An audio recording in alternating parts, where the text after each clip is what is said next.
Hi guys, welcome back with me again in this channel. So on today's tutorial, I'm going to show you how you can get the cosmic block in Escape Tsunami for Brainrots. So I'm going to break down the quickest way to upgrade your gear so you can survive the biggest waves.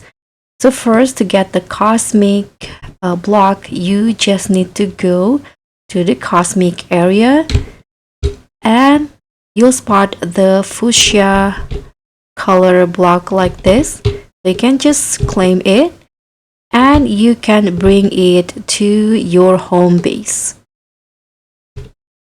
So this is how the cosmic block, a lucky block, will look like.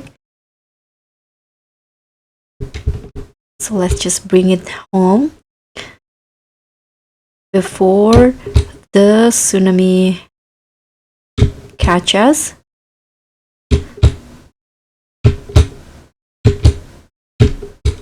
Okay, so let's see what we got. So you can just hold it and click on it to see what you got inside the block. Okay, so this is what I got. And that's pretty much all. Thank you so much for watching. Don't forget to like, comment, and subscribe. Also, click on the thanks.